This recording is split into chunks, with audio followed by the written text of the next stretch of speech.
ਨਵਾਂ ਵਿਆਹ ਇਹਨੇ ਕਰਾ ਲਿਆ, ਦੂਸਰਾ ਪਹਿਲੀ ਘਰ ਵਾਲੀ ਜਦੋਂ ਸਰਵਾਸ ਹੋ ਗਈ ਜੀ, ਉਹਦੇ ਵਿੱਚ ਵੀ ਸ਼ੱਕ ਇਹ ਪੈਂਦਾ ਵੀ ਉਹ ਜਿਹੜੀ ਪਹਿਲੀ ਘਰ ਵਾਲੀ ਇਹਨਾਂ ਨੇ ਆਪ ਮਾਰੀ ਸੀ।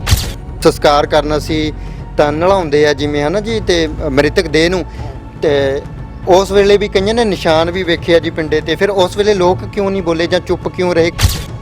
ਜਨਾਨੀਆਂ ਦੇ ਵਿੱਚ ਇੰਨੀ ਜ਼ਰੂਰਤ ਨਹੀਂ ਹੁੰਦੀ ਵੀ ਉਹ ਸੱਚਾਈ ਜਿਹੜੀ ਲੋਕਾਂ ਦੇ ਸਾਹਮਣੇ ਕਹਿ ਸਕਦੀ। ਜਨਾਨੀ ਦੂਸਰੀ ਆ ਗਈ, ਉਹਨੇ ਉਹਦੇ ਉੱਤੇ ਇਦਾਂ ਦਾ ਗਲਵਾ ਪਾ ਲਿਆ, ਉਹਨੂੰ ਰਾਖਸ਼ ਬੁੱਧੀ ਬਣਾ ਦਿੱਤੀ। ਪਿਓ ਦੇ ਉੱਤੇ ਬਹੁਤ ਜ਼ਿਆਦਾ ਗੁੱਸਾ ਇਸ ਕਰਕੇ ਆ ਰਿਹਾ ਵੀ ਯਾਰ ਤੂੰ ਤੇ ਸਕਾ ਸੀ ਯਾਰ। ਤੁਸੀਂ ਕਿਸ ਚੀਜ਼ ਦੇ ਨਾਲ ਜੁੜੇ ਹੋਏ? ਸਰੰਗੀ ਮਾਸਟਰ, ਸਰੰਗੀ ਕੋਈ ਮੁਜਰਿਆਂ ਦੇ ਵਿੱਚ ਥੋੜੀ ਵਜਾਉਂਦਾ ਸੀ।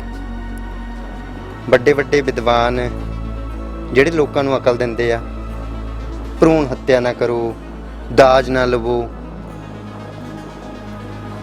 ਇਹਨਾਂ ਵਿਸ਼ਿਆਂ ਦੇ ਉੱਤੇ ਲੈਕਚਰ ਦਿੰਦੇ ਆ, ਤੇ ਉਹਨਾਂ ਦੇ ਪਿੱਛੇ ਖੜ ਕੇ ਨਾ ਸਰੰਗੀ ਵਜਾਉਂਦਾ ਸੀ। ਬਸ ਸਰੰਗੀ ਉਹ ਵਜਾਉਂਦਾ ਸੀ, ਸੁਣਦਾ ਨਹੀਂ ਸੀ ਸ਼ਾਇਦ। ਮੇਰੇ ਮੋਢੇ ਤੇ ਕਰੰਟ ਲਾਇਆ, ਫਿਰ ਉਹ ਮੇਰੇ ਨਲਾਂ ਦੇ ਵਿੱਚ ਇੰਨੀਆਂ ਲੱਤਾਂ ਮਾਰਦੇ ਰਹੇ ਵੀ ਹੁਣ ਤੱਕ ਮੈਂ ਉਹ ਸਭ ਕੁਝ ਭੁਗਤਦੀ ਪਈ ਆ। ਉਹ ਮੌਤ ਮੇਰੀ ਸੀ ਪਰ ਮਿਲ ਮੇਰੀ ਭੈਣ ਨੂੰ ਗਈ ਆ। ਇਹ ਮਨਦੀਪ ਕੌਰ ਨਾਂ ਦੀ ਜੋ ਔਰਤ ਹੈ ਜਿਹਨੇ ਇਹ ਘਿਨਾਉਣੀ ਹਰਕਤ ਕੀਤੀ ਹੈ, ਉਹਨੇ ਉਹਨਾਂ ਮਤਰੀਆਂ ਨੂੰ ਵੀ ਦਾਗ ਲਗਾਇਆ ਹੈ, ਉਹਨਾਂ ਨੂੰ ਵੀ ਠੇਸ ਪਹੁੰਚਾਈ ਹੈ ਜਿਨ੍ਹਾਂ ਨੇ ਕਦੇ ਆਪਣੇ ਬੱਚਿਆਂ ਨੂੰ ਮਤਰੇਆ ਸਮਝਿਆ ਹੀ ਨਹੀਂ। ਉਹਨੂੰ ਤਾਂ ਹੁਣ ਬਾਪ ਕਹਿਣ ਦੇ ਵਿੱਚ ਸ਼ਰਮ ਆਉਂਦੀ, ਉਹਨੇ ਤੇ ਕਲੰਕ ਲਾ ਦਿੱਤਾ। ਬਾਪ ਹਰੇਕ ਬਾਪ ਦੇ ਨਾਂ ਨੂੰ ਕਲੰਕ ਲਾ ਦਿੱਤਾ। ਕਹਿੰਦੇ ਹੁੰਦੇ ਆ ਨਾ ਵੀ ਧੀਆਂ ਆਪਣੀ ਕਿਸਮਤ ਲੈ ਕੇ ਆਉਂਦੀਆਂ ਨੇ, ਉਹ ਕਿਸਮਤ ਲੈ ਕੇ ਆਈ ਸੀ। ਧੀ ਨੂੰ ਮਾਰਿਆ ਤੇ ਘਰ ਵੀ ਬੇੜਾ ਗਰਕ ਹੋ ਗਿਆ। ਘਰ ਵੀ ਜਿਹੜਾ ਹੈਗਾ ਇਹ ਬੂਹਾ ਬੰਦ ਹੋਇਆ ਪਿਆ ਹੁਣ, ਤੇ ਸਰੂਪ ਸਿੰਘ ਖੁਦ ਜੇਲ੍ਹ ਦੇ ਵਿੱਚ ਨੇ। ਉਹ ਸੋਹਣੀ ਇੰਨੀ ਸੀ, ਇੰਟੈਲੀਜੈਂਟ ਇੰਨੀ ਸੀ, ਫਸਟ ਆਉਂਦੀ ਸੀਗੀ ਕਿ ਉਹਦੀ ਮੈਂ ਸਿਫਤ ਨਹੀਂ ਕਰ ਸਕਦੀ। ਉੱਦਾਂ ਦੀ ਸਾਡੇ ਪਰਿਵਾਰ ਵਿੱਚ ਧੀ ਹੈ ਨਹੀਂ ਸੀ ਜਿੱਦਾਂ ਦੀ ਉਹ ਹੈਗੀ ਸੀ। ਤੇ ਇਹਨਾਂ ਨੇ ਪਤਾ ਨਹੀਂ ਇਹਨਾਂ ਦਾ ਕਿੰਨਾ ਹੌਸਲਾ ਪੈ ਗਿਆ, ਇਹਨਾਂ ਨੇ ਉਹਨੂੰ ਮਾਰ ਦਿੱਤਾ। ਤੇ ਮੈਂ ਮੰਗ ਕਰਦੀ ਜਿਹੜੇ ਦੋਸ਼ੀ ਫਰਾਰ ਹੋਏ ਪਏ ਉਹਨਾਂ ਨੂੰ ਫੜ ਲੈਣ।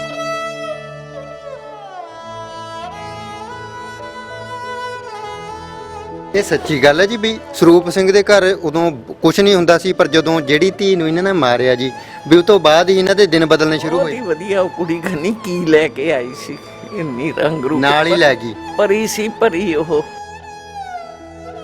ਸਰੂਪ ਸਿੰਘ ਜੀ, ਬੱਚਿਆਂ ਨੂੰ ਯਾਰ ਕਿੱਥੇ ਤੱਕ ਸੋਚਣ ਲਈ ਛੱਡ ਚੁੱਕੇ ਹੋ ਤੁਸੀਂ। ਤੇ ਮੈਂ ਕਹਿੰਦਾ ਵੀ ਇਨਸਾਨੀਅਤ ਮਰ ਗਈ ਹੈ ਸਾਡੇ ਵਿੱਚੋਂ।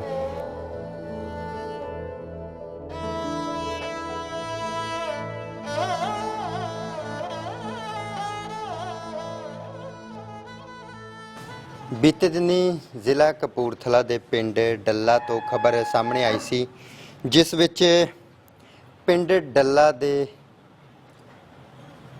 ਸਰਦਾਰ ਸਰੂਪ ਸਿੰਘ ਸਾਗਰ, ਜਿਹੜੇ ਕਿ ਸਰੰਗੀ ਮਾਸਟਰ ਨੇ, ਇੱਕ ਬਹੁਤ ਵੱਡਾ ਨਾਮ ਰਿਹਾ ਹੈ ਸਰੰਗੀ ਮਾਸਟਰਾਂ ਦੇ ਵਿੱਚੋਂ ਸਰੂਪ ਸਿੰਘ ਸਾਗਰ ਦਾ।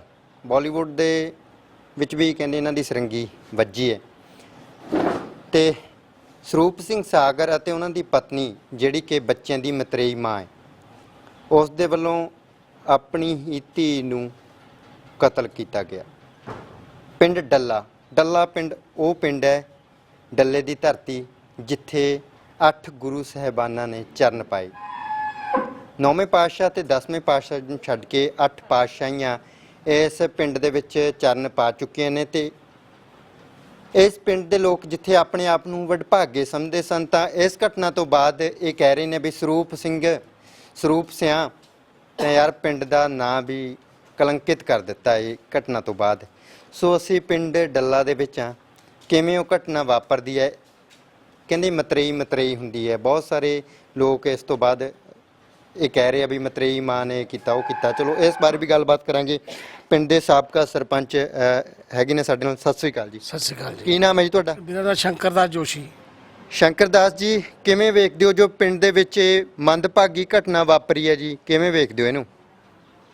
ਸਾਡਾ ਇਹ ਪਿੰਡ ਜੀ ਇਤਿਹਾਸਕ ਪਿੰਡ ਹੈ। ਇਸ ਪਿੰਡ ਦੇ ਵਿੱਚ 8 ਗੁਰੂ ਮਹਾਰਾਜ ਨੇ ਚਰਨ ਪਾਏ ਆ ਜੀ, ਤੇ 72 ਗੁਰੂ ਘਰ ਦੇ ਭਗਤ ਇੱਥੇ ਹੋਏ ਆ ਜੀ, ਜਿਨ੍ਹਾਂ ਨੂੰ ਪੂਰਨ ਗੁਰਸਿੱਖ ਦਾ ਖਿਤਾਬ ਮਿਲਿਆ ਹੈ ਜੀ। ਤੇ ਇਹ ਗੁਰੂ ਦੇ ਘਰ ਦੇ ਵਿੱਚੋਂ ਇੱਥੇ 6 ਮੰਜੀਆਂ ਜਿਹੜੀਆਂ ਉਹ ਗੁਰੂ ਮਹਾਰਾਜ ਨੇ ਇਸ ਪਿੰਡ ਨੂੰ ਬਖਸ਼ੀਆਂ ਹੈ। ਜੀ ਜੀ ਜੀ। ਪਰ ਇਸ ਘਿਨਾਉਣੀ ਹਰਕਤ ਦੇ ਨਾਲ ਸਾਡਾ ਪਿੰਡ ਦਾ ਜਿਹੜਾ ਨਾਮ ਆ, ਸਾਡਾ ਸਾਰਿਆਂ ਦਾ ਸਿਰ ਜਿਹੜਾ ਸ਼ਰਮ ਨਾਲ ਝੁਕ ਜਾਂਦਾ ਵੀ ਇਸ ਬੰਦੇ ਨੇ ਕਿਹੋ ਜਿਹਾ ਘਿਨਾਉਣਾ ਪਾਪ ਸਾਡੇ ਪਿੰਡ ਵਿੱਚ ਕੀਤਾ।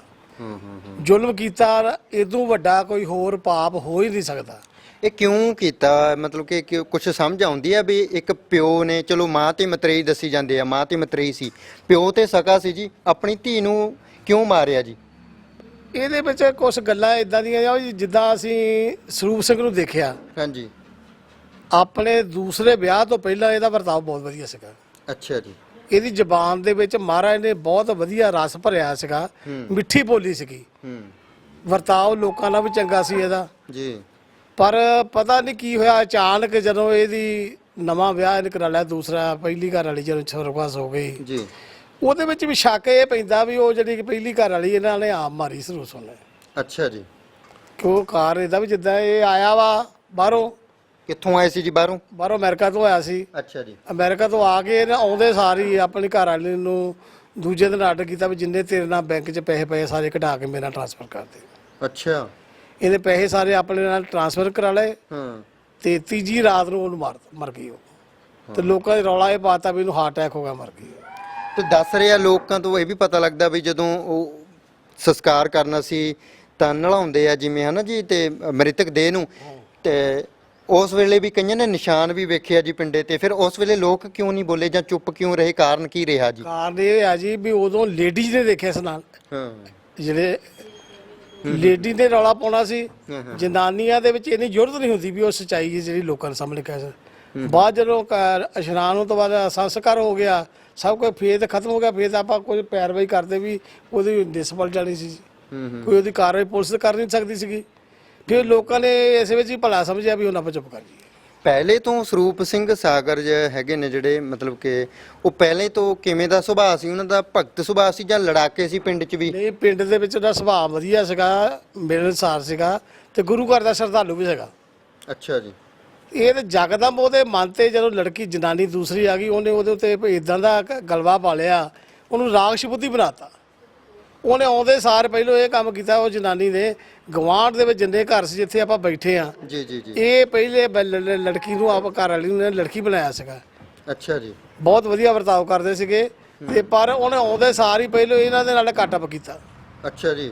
ਇਹਨਾਂ ਦੇ ਦੁੱਧ ਬੰਦ ਕਰ ਦਿੱਤਾ, ਇਹਨਾਂ ਦੇ ਘਰ ਬੱਚਿਆਂ ਨੂੰ ਆਉਣਾ ਜਾਣਾ ਬੰਦ ਕਰ ਦਿੱਤਾ। ਹੋਰ ਵੀ ਜਿੰਨਾ ਮਹੱਲਾ ਹੈਗਾ ਸਾਰਿਆਂ ਨਾਲ ਕੱਟਅਪ ਕਰਤਾ ਵੀ ਕਿਸੇ ਦੇ ਘਰ ਬੱਚਿਆਂ ਨੇ ਜਾਣਾ ਨਹੀਂ, ਔਰ ਬੱਚਿਆਂ ਨੂੰ ਕੁੱਟਣਾ ਮਾਰਨਾ ਸ਼ੁਰੂ ਕਰ ਦਿੱਤਾ। ਉਹਨਾਂ ਦਾ ਰਾਖਸ਼ਾਲਾ ਵਿਹਾਰ ਸ਼ਾਇਦ ਸ਼ੁਰੂ ਕਰ ਦਿੱਤਾ। ਉਹਨਾਂ ਦੇ ਕੋਲੋਂ ਸਾਰਾ ਕੰਮ ਕਰਾਉਣਾ, ਪੋਚੇ ਲਾਉਣੇ, ਕੱਪੜੇ ਧੋਣੇ। ਕੀ ਨਾਮ ਸੀ ਜੀ ਉਹ ਮਤਰੇਈ ਮਾਂ ਦਾ ਤੇ ਕਿੱਥੋਂ ਸੀ ਜੀ ਉਹ? ਮਤਰੇਈ ਮਾਂ ਜਿਹੜੀ ਸੀਗੀ ਉਹ ਸੂਜੋ ਕਾਲੀਆ ਤੋਂ ਸੀ, ਮਜੀਦਪੁਰ ਤੋਂ ਸੀ ਜੀ। ਤੇ ਉਹਦਾ ਨਾਂ ਸੀਗਾ ਆਪਣਾ ਮਨਦੀਪ ਕੌਰ। ਮਨਦੀਪ ਕੌਰ, ਹਾਂਜੀ ਮਨਦੀਪ ਕੌਰ ਉਹਦਾ ਨਾਂ ਸੀਗਾ। ਹਾਂਜੀ। ਤੇ ਉਹਨੇ ਆਣ ਕੇ ਹੀ ਇਹ ਬਲਕਿ ਇਸ ਘਰ ਨੂੰ ਦਾ ਬੇੜਾ ਗਰ ਕਰ ਦਿੱਤਾ ਜੀ। ਇਹ ਸੰਪਰਕ ਦੇ ਵਿੱਚ ਜਦੋਂ ਇੱਕ ਪਤਨੀ ਮਰਦੀ ਹੈ, ਸਰੂਪ ਸਿੰਘ ਜੀ ਦੀ ਮੌਤ ਹੁੰਦੀ ਹੈ ਉਹਨਾਂ ਦੀ ਪਹਿਲੀ ਪਤਨੀ ਦੀ, ਤਾਂ ਉਸ ਤੋਂ ਬਾਅਦ ਹੀ ਮਨਦੀਪ ਕੌਰ ਸੰਪਰਕ 'ਚ ਆਉਂਦੀ ਹੈ ਜਾਂ ਪਹਿਲਾਂ ਹੀ ਸੰਪਰਕ 'ਚ ਆ ਗਈ ਸੀ? ਇੱਕ ਸਾਜ਼ਿਸ਼ ਦੇ ਤਹਿਤ ਮਰਵਾਇਆ ਗਿਆ ਜੀ। ਦੇਖੋ ਜੀ, ਗੱਲਾਂ ਨਿਕਲਦੀਆਂ। ਤੇ ਉਹਦਾ ਪਤੀ ਕੀ ਕਰਦਾ ਸੀ ਮਨਦੀਪ ਕੌਰ ਦਾ, ਜਾਂ ਵਿਆਹ ਵੀ ਨਹੀਂ ਸੀ ਉਹ? ਮਨਦੀਪ ਕੌਰ ਦਾ ਜਿਹੜਾ ਪਤੀ ਸੀਗਾ ਉਹ ਰਹਿੰਦਾ ਸੀਗਾ ਦੁਬਈ ਦੇ ਵਿੱਚ। ਅੱਛਾ ਜੀ। ਤੇ ਸਾਬ ਤੇ ਸਾਰਿਆਂ ਨੂੰ ਹੋ ਚੁੱਕਾ ਕਿ ਉਹ ਮਨਦੀਪ ਕੌਰ ਜਿਹੜੀ ਸੀਗੀ ਉਹ ਜਦੋਂ ਇਹ ਪਹਿਲੀ ਘਰ ਵਾਲੀ ਮਰੀ ਉਹਦੇ ਸੰਸਕਾਰ ਤੇ ਵੀ ਆਈ ਆ। ਅੱਛਾ ਜੀ। ਉਹਦੇ ਭੋਗ ਤੇ ਵੀ ਆਈ ਆ। ਅੱਛਾ ਜੀ। ਤੇ ਅੱਗੋਂ ਪਿੱਛੋਂ ਪਹਿਲੋਂ ਵੀ ਆਉਂਦੀ ਸੀ। ਅੱਛਾ। ਉਹ ਤੋਂ ਸਾਬਤ ਦਾ ਸੀ ਵੀ ਇਹ ਸਰੂਪ ਸਿੰਘ ਦਾ ਮਿਕਸਅਪ ਹੋ ਚੁੱਕੀ ਸੀ। ਤੇ ਉਹਦਾ ਫਿਰ ਉਹਨੇ ਆਪਣਾ ਪਤਨੀ ਛੱਡਤਾ ਜਾਂ ਕਿਵੇਂ? ਉਹਦੇ ਪਤੀ ਦੀ ਵੀ ਮੌਤ ਹੋਈ? ਉਹਦਾ ਪਤੀ ਜਿਹੜਾ ਸੀਗਾ ਜੀ ਦੁਬਈ ਦੇ ਵਿੱਚ ਰਹਿੰਦਾ ਸੀਗਾ। ਹੁਣ ਪਿੰਡ ਵਾਲਿਆਂ ਦੇ ਦੱਸਣ ਮੁਤਾਬਕ ਉਸ ਜਨਾਨੀ ਦੇ ਉਹਦੀ ਵੀ ਮੌਤ ਕਰਵਾਤੀ ਦੁਬਈ ਦੇ ਵਿੱਚ ਸਪਾਰੀ ਦੇ ਕੇ। ਓਹੋ। ਇਹ ਦੋਨੇ ਮਿਕਸਅਪ ਹੋ ਗਏ, ਉਹਦੀ ਮੌਤ ਕਰਾਤੀ, ਇਧਰੋਂ ਸਰੂਪ ਸਿੰਘ ਨੇ ਆਪਣੀ ਘਰ ਵਾਲੀ ਮਾਰਤੀ। ਹੋ ਸਕਦਾ ਸਾਜ਼ਿਸ਼ ਇਹੀ ਹੋਈ ਹੋਵੇ ਵੀ ਤੂੰ ਆਪਣਾ ਪਤੀ ਮਰਵਾ ਦੀ, ਮੈਂ ਆਪਣੀ ਪਤਨੀ ਘਰ ਵਾਲੀ ਮਾਰ ਦੂੰਗਾ ਤੇ ਆਪਾਂ ਦੋਨੇ ਫਿਰ ਇਕੱਠੇ ਹੋ ਜਾਵਾਂਗੇ। ਤੇ ਹੁਣ ਸਮਝ ਕੀ ਆਉਂਦੀ ਹੈ ਵੀ ਇਹ ਦੇਖੋ ਕੁ ਸਟੈਪ ਦੇ ਨਾਲ ਜਿੱਥੇ ਪਿੰਡ ਦੀ ਬਦਨਾਮੀ ਹੋਈ ਹੈ ਜੀ, ਉੱਥੇ ਉਹਦੀ ਆਪਣੀ ਜ਼ਿੰਦਗੀ ਵੀ ਖਰਾਬ ਹੋ ਗਈ ਜੀ। ਜੀ ਉਹਦੇ ਮਨ ਤੇ ਤਾਂ ਅਸੀਂ ਦੇਖਿਆ ਵੀ ਹਾਂ, ਪਰਸੋਂ ਹੀ ਥਾਣੇ ਗਏ ਆ, ਨਾ ਸਰੂਪ ਸਿੰਘ ਦੇ ਨਾ ਉਹਦੀ ਘਰ ਵਾਲੀ ਤੇ ਕੋਈ ਅਸਰ ਹੀ ਹੈ ਨਹੀਂਗਾ। ਅੱਛਾ ਜੀ। ਉਹ ਤਾਂ ਸਾਨੂੰ ਦੇਖ ਕੇ ਹੱਸਣ ਲੱਗ ਪਈ। ਹਾਲੇ ਤੁਰਿਆ ਜਾਂਦਾ ਨਹੀਂ ਸੀ ਉਹਦੇ ਕੋਲੋਂ ਤੇ ਹੱਸਣ ਲੱਗ ਪਈ ਉਹ। ਜਾਨੀ ਉਹ ਬਹੁਤ ਘਟੀਆ ਕਿਸਮ ਦੀ ਜਨਾਨੀ ਆ ਜੀ। ਤੁਸੀਂ ਹਿਸਾਬ ਲਾਓ ਵੀ ਜਿਸ ਜਨਾਨੀ ਨੇ ਸਾਜ਼ਿਕ ਰਾਤ ਨੂੰ ਆਪਣੀ ਬੱਚੀ ਨੂੰ ਦੇਖੋ ਆਂਦਰ ਹੁੰਦੀ ਆਪਣੀ ਇਹ ਜਿਹੜੇ ਬੱਚੇ ਆਂਦਰਾਂ ਹੁੰਦੀਆਂ ਜੀ ਜੀ ਜੀ। ਇੱਕ ਆਂਦਰ ਨੂੰ ਚੱਕ ਕੇ ਮਾਰਨਾ ਕਿੱਡਾ ਵੱਡਾ ਘਿਨਾਉਣਾ ਪਾਪ ਆ, ਬਿਲਕੁਲ। ਜ਼ੁਲਮ ਆ, ਤਸੀਹਾ ਵਾ। ਜਦ ਕਿ ਗੁਰਬਾਣੀ ਦੇ ਵਿੱਚ ਇਹ ਆ ਵੀ ਜਿਹੜਾ ਆਪਣੀ ਧੀ ਨੂੰ ਮਾਰਦਾ ਉਹ ਕੁੱਲ ਘਾਤੀ ਹੁੰਦਾ ਵਾ। ਹਾਂਜੀ ਜੀ ਬਿਲਕੁਲ। ਸੋ ਤੁਸੀਂ ਸਾਬਕਾ ਸਰਪੰਚ ਹੋ ਤੇ ਬਾਕੀ ਪਿੰਡ ਵਾਸੀ ਜਾਂ ਸਰਪੰਚ ਜਿਹੜੇ ਮੌਜੂਦਾ ਨੇ ਉਹ ਸਾਰੇ ਸਾਥ ਦੇ ਰਹੇ ਨੇ। ਕਈ ਵਾਰ ਇਸ ਤਰ੍ਹਾਂ ਹੁੰਦਾ ਜੀ ਬਈ ਇੱਕ ਬੰਦਾ ਜੀ, ਕਿਉਂਕਿ ਅੱਜ ਕੱਲ੍ਹ ਜੀ ਰਾਜਨੀਤਿਕ ਇੰਨੇ ਹੋ ਗਿਆ ਲੋਕ, ਇੱਕ ਪੱਖ ਜੀ ਲੋਕਾਂ ਦੀ ਪਾਰਟੀਬਾਜ਼ੀ ਹੋਣ ਕਰਕੇ ਜੀ ਚਾਹੇ ਉਹ ਦੋਸ਼ੀ ਹੋਵੇ, ਕਤਲੇ ਕੀਤਾ ਹੋਵੇ ਜੀ, ਪਰ ਉਹਦਾ ਵੀ ਸਾਥ ਦਿੰਦੇ ਹੁੰਦੇ ਆ। ਇਸ ਪਿੰਡ ਦੇ ਵਿੱਚ ਤਾਂ ਨਹੀਂ ਇਸ ਤਰ੍ਹਾਂ ਦਾ? ਨਹੀਂ ਸਾਡੇ ਪਿੰਡ ਦੇ ਵਿੱਚ ਇੱਕ ਕੁਆਲਿਟੀ ਰਹੀ ਜੀ ਸ਼ੁਰੂ ਤੋਂ ਹੀ, ਅੱਛਾ ਜੀ। ਵੀ ਸੱਚਾਈ ਦੇ ਨਾਲ ਖੜਨਾ। ਵੈਰੀ ਗੁੱਡ ਜੀ। ਹੁਣ ਸਾਰਿਆਂ ਨੂੰ ਸਾਬਤ ਹੋ ਗਿਆ ਸੀ, ਪਹਿਲਾਂ ਕੁਛ ਸੀ ਗਲਤਫਹਿਮੀ, ਜੀ ਜੀ। ਬਾਅਦ 'ਚ ਸਾਬਤ ਹੋ ਗਿਆ। 2-4 ਘਟਨਾਵਾਂ ਜਿਹੜੀਆਂ ਵਾਪਰੀਆਂ ਨੇ ਕਤਲ ਦੇ ਵਿੱਚ, ਹਾਂਜੀ। ਇੱਕ ਤਾਂ ਸਰੂਪ ਸਿੰਘ ਨੇ ਜੋ ਲੜਕੀ ਮਰ ਗਈ ਆ ਉਹਦਾ ਕੋਈ ਡਾਕਟਰੀ ਇਲਾਜ ਨਹੀਂ ਕਰਾਇਆ, ਕਿਸੇ ਡਾਕਟਰ ਨੂੰ ਦਿਖਾਇਆ ਨਹੀਂ। ਕਿਉਂ ਘਰ ਦੇ ਵਿੱਚ ਕੁੱਤਾ ਵੀ ਜੇ ਬਿਮਾਰ ਹੋ ਕੇ ਮਰਦਾ ਤਾਂ ਅਸੀਂ ਪੁੱਛਦੇ ਵੀ ਕਿਸ ਬਿਮਾਰੀ ਨਾਲ ਮਰਿਆ।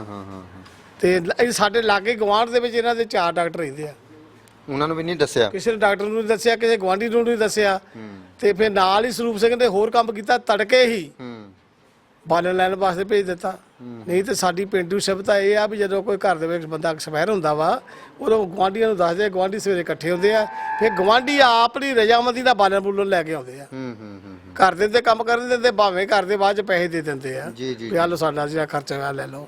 ਇਹਨਾਂ ਤੇ ਉਹਨੂੰ ਗਾਇਬ ਕਰਨ ਵਾਸਤੇ ਨਾ ਜੀ ਵੀ ਜਿਹੜਾ ਜੁਰਮ ਸੀਗਾ ਤੜਕੇ ਹੀ ਸਲਾਹ ਕਰ ਲਈ। ਉਹ ਤਾਂ ਕੁਦਰਤੀ ਪਾਪ ਜਾਗਣਾ ਸੀਗਾ। ਉਹ ਜਿਹੜੀ ਸ਼ਮਸ਼ਾਨ ਘਾਟ ਦੇ ਵਿੱਚ ਜਿੱਥੇ ਉਹ ਅਰਥੀ ਬੰਨੀ ਦੇ ਨਾ ਜੀ, ਜੀ ਜੀ ਜੀ, ਉਹਦੀ ਚਾਬੀ ਨਹੀਂ ਇਹਨਾਂ ਨੂੰ ਲੱਭੀ। ਓਹੋ।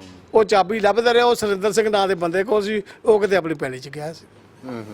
ਇਹਨਾਂ ਨਾਲ ਲੇਟ ਹੋ ਗਏ।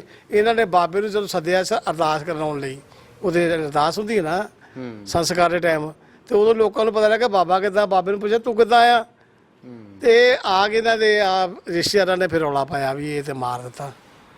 ਫੇਰ ਇਕੱਠੇ ਹੋ ਕੇ ਸਾਰਿਆਂ ਨੇ ਰੋਕਿਆ ਵੀ ਨਹੀਂ ਸੰਸਕਾਰ ਨਹੀਂ ਹੋਣ ਦੇਣਾ। ਜੀ। ਤੇ ਉਦੋਂ ਇਹ ਆ ਵੀ ਪਿੰਡ ਵਾਲਿਆਂ ਕੋਲ ਗਲਤੀ ਹੋ ਗਈ, ਕੋਈ ਰਿਸ਼ਤੇਦਾਰਾਂ ਕੋਲ ਹੋ ਗਈ। ਮੈਂ ਉਸ ਦਿਨ ਕੁਦਰਤੀ ਪਿੰਡ ਨਹੀਂ ਸੀਗਾ। ਜਿਹੜੀ 174 ਦੀ ਕਾਰਵਾਈ ਕਰਾ ਕੇ ਕੇਸ ਨੂੰ ਰਫਾ ਦਫਾ ਕਰਾਤਾ।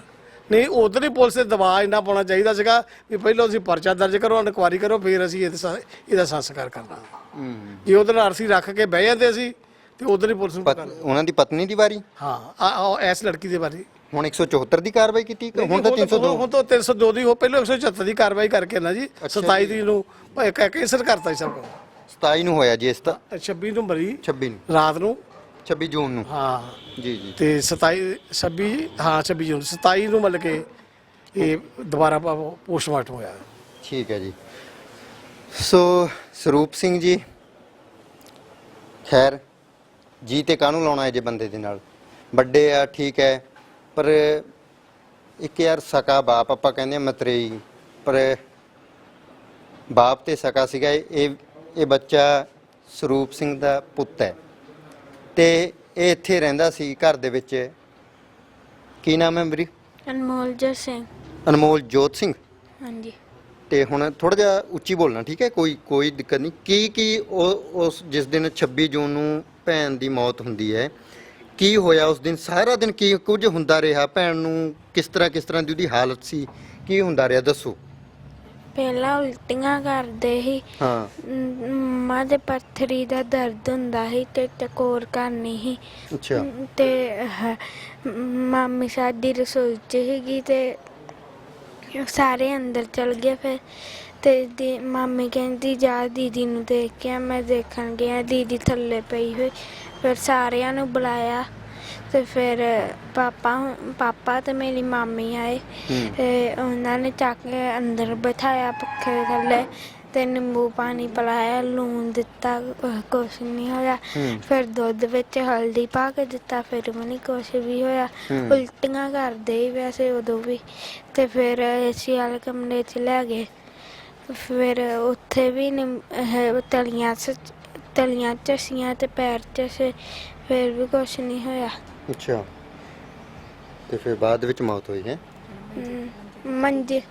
ਮੰਜੇ ਤੇ ਪਏ ਹੋਏ ਇਹ ਤੇ ਢਿੱਡ ਤੇ ਤੌੜੀ ਰੱਖ ਕੇ ਨੱਕ ਚੋਂ ਤੇ ਮੂੰਹ ਚੋਂ ਝੱਗ ਜੀ ਨਿਕਲੀ ਚਿੱਟੇ ਰੰਗ ਦੀ। ਓਹੋ। ਤੁਸੀਂ ਦੇਖਿਆ ਸਾਰਾ ਕੁਝ? ਹਾਂਜੀ।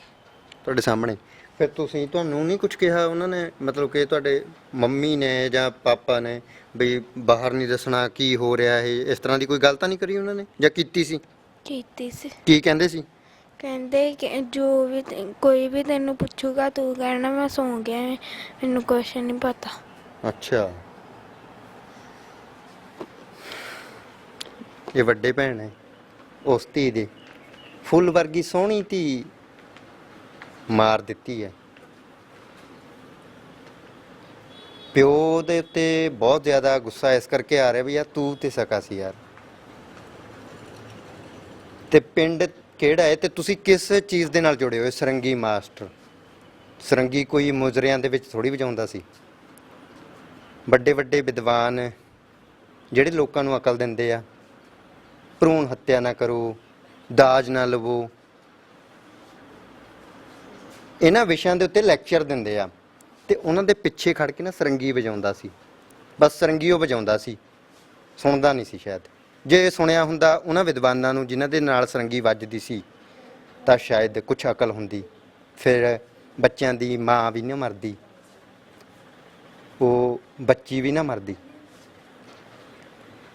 ਬਹੁਤ ਸਾਰੀਆਂ ਮਤਰੇਈਆਂ ਦੇਖੀਆਂ ਨੇ ਜਿਹੜੀਆਂ ਸਕੀ ਮਾਂ ਤੋਂ ਵੀ ਵੱਧ ਪਿਆਰ ਦਿੰਦੀਆਂ, ਤੇ ਉਹਨਾਂ ਨੂੰ ਠੇਸ ਪੁੱਜੂਗੀ। ਇਹ ਮਨਦੀਪ ਕੌਰ ਨਾਂ ਦੀ ਜੋ ਔਰਤ ਹੈ ਜਿਹਨੇ ਇਹ ਘਿਨਾਉਣੀ ਹਰਕਤ ਕੀਤੀ ਹੈ, ਉਹਨੇ ਉਹਨਾਂ ਮਤਰੇਈਆਂ ਨੂੰ ਵੀ ਦਾਗ ਲਗਾਇਆ ਹੈ, ਉਹਨਾਂ ਨੂੰ ਵੀ ਠੇਸ ਪਹੁੰਚਾਈ ਹੈ ਜਿਨ੍ਹਾਂ ਨੇ ਕਦੇ ਆਪਣੇ ਬੱਚਿਆਂ ਨੂੰ ਮਤਰੇਆ ਸਮਝਿਆ ਹੀ ਨਹੀਂ, ਜਿਹੜੀਆਂ ਸਕੀਆਂ ਤੋਂ ਵੀ ਵੱਧ ਸਮਝਦੀਆਂ। ਮੈਂ ਇੱਕ ਭੈਣ ਨਾਲ ਵੀ ਮੁਲਾਕਾਤ ਕੀਤੀ ਸੀ, ਇੱਕ ਮੈਨੂੰ ਵੀਰ ਦਾ ਫੋਨ ਆਇਆ ਸੀ, ਕਹਿੰਦਾ ਮੈਂ ਆਪਣੀ ਮਾਂ ਬਾਰੇ ਦੱਸਣਾ ਚਾਹੁੰਦਾ ਵੀਰੇ, ਮੈਨੂੰ ਇੱਕ ਰੱਬ ਮਿਲਿਆ ਏ, ਮੇਰੀ ਮਾਂ ਦੀ ਮੌਤ ਹੋ ਗਈ ਤੇ ਮਤਰੇਈ ਮਾਂ, ਕਹਿੰਦਾ ਮੈਨੂੰ ਰੱਬ ਮਿਲਿਆ, ਮੈਂ ਤੁਹਾਡੇ ਨਾਲ ਇੰਟਰਵਿਊ ਕਰਨੀ ਚਾਹੁੰਦਾ, ਮੈਂ ਆਪਣੀ ਮਤਰੇਈ ਮਾਂ ਬਾਰੇ ਸ਼ਲਾਘਾਯੋਗ ਸ਼ਬਦ ਬੋਲਣੇ ਚਾਹੁੰਦਾ, ਉਹਨਾਂ ਨੂੰ ਰੱਬ ਦੇ ਤੌਰ ਤੇ ਪੇਸ਼ ਕਰਨੇ ਚਾਹੁੰਦਾ। ਅਜਿਹੀਆਂ ਮਾਵਾਂ ਵੀ ਨੇ, ਤੇ ਮਨਦੀਪ ਕੌਰ ਨੇ ਉਹਨਾਂ ਮਾਵਾਂ ਨੂੰ ਵੀ ਠੇਸ ਪਹੁੰਚਾਈ ਹੈ, ਇਹਦਾ ਵੀ ਉਹਨਾਂ ਨੂੰ ਖਮਿਆਜ਼ਾ ਭੁਗਤਣਾ ਪਊਗਾ।